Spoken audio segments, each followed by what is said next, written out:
বন্ধুরা দেখো একটা কি ফুল ফুটেছে, এটা আমি বুঝতে পারছি না যে এটা কি ফুল। দিয়ে দিলে এটা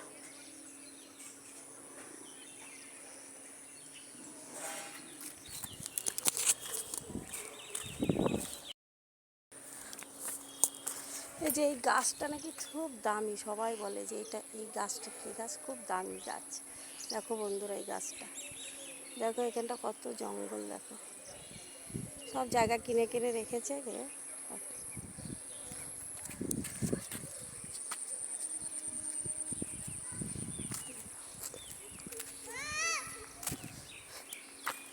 যে দেখো সব